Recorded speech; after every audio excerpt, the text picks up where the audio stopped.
देवळा शहरातून जाणारे राष्ट्रीय महामार्गाच्या रुंदीकरणाच्या कामात मोठ्या प्रमाणात त्रुटी होत असल्याचा आरोप राम मंडळाने केला असून 26 मीटर रुंदीचा रस्ता मंजूर केलेला असताना प्रत्यक्षात 22 मीटरच रस्ता केला जात आहे, असा गंभीर आरोप करून नागरिकांनी शनिवारी दिनांक 13 रोजी 1 तास रास्ता रोको आंदोलन केला। मनमाड तालुक्यात मध्य रेल्वे मार्फत दिवाळी व छठ उत्सवासाठी 182 विशेष गाड्या चालवण्यात येणार आहेत। या गाड्यांना इगतपुरी, नाशिक, मनमाड येथे थांबे असल्याने जिल्ह्यातील प्रवाशांची सोय होणार। देवळा तालुक्यात महाराष्ट्र शासनाच्या मुख्यमंत्री समृद्ध व पंचायत राज अभियान या उपक्रमाची कार्यशाळा आमदार डॉक्टर राहुल आहेर यांच्या अध्यक्षतेखाली देवळा तहसील कार्यालय सभागृह येथे संपन्न झाली। मनमाड तालुक्यात सुमारे 200 कोटी रुपये खर्च करून मनमाड शहरात दोंड मनमाड लोहमार्गासाठी बाह्य वळण लोहमार्ग तयार करण्याचे काम रेल्वेकडून हाती घेण्यात आले, परंतु हे काम स्थगितीने सुरू असल्याने सरस्वती विद्यालयानजीक या कामासाठी वडगावकडे जाणारा रस्ता बंद झाल्याने विद्यार्थ्यांना मनस्ताप सहन करावा लागत आहे। नाशिक जिल्ह्यात ठिकठिकाणी रस्त्यांची दुरवस्था मोठ्या प्रमाणावर झाली असून त्र्यंबकेश्वर तालुक्यातील सांबोर्डी ते जोशी कंपनी, पेगलवाडी ते अंजनेरी आणि देवगाव ते श्रीघाट रस्त्यांची अक्षरशः चाळण झाली। दरवर्षी कोट्यवधी रुपयांची डागडुजी करूनही पावसाळ्यात रस्त्याची अवस्था नाजूक होते, त्यामुळे केलेला रस्ता पावसाळ्यात वाहन चालवण्याच्या स्थितीमध्ये उरत नाही। चांदवड तालुक्यात SNJB जैन गुरुकुल संस्था कर्मवीर भाऊराव पाटील पुरस्काराने सन्मानित करण्यात आले। All India Shwetambar Sthanakvasi Jain conference Mumbai Pune पंचम झोन तसेच राष्ट्रीय महिला शाखेच्या वतीने पुरस्कार प्रदान करण्यात आला।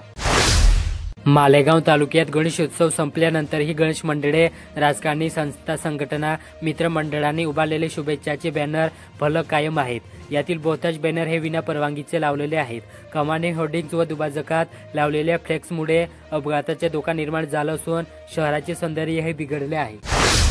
नाशिक जिल्ह्यात विल्होळे आणि गोवर्धन अशा 2 गणांचा समावेश असलेले विल्होळी शहरालगत गट असूनही अनेक प्रमुख गावांना जोडणाऱ्या रस्त्यांची अवस्था बिकट असून जलजीवन मिशन अंतर्गत पाणी पुरवठा योजना अर्धवटच राहिली असून अनेक गावांमध्ये शिवरस्त्याचा प्रश्न कायम आहे।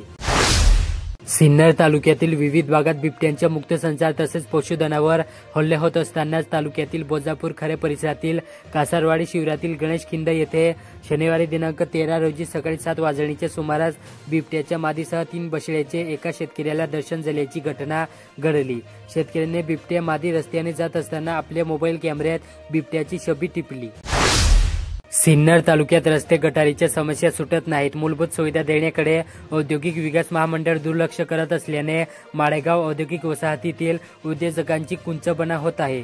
कोट्यवधींचा टॅक्स भरूनही मूलभूत सुविधा मिळत नसल्याची खंत उद्योजकांनी व्यक्त केली। निफाड बसस्थानकातील खड्ड्यांची समस्या जैसे थे असून स्थानकातील खड्डे तातडीने बुजवावेत।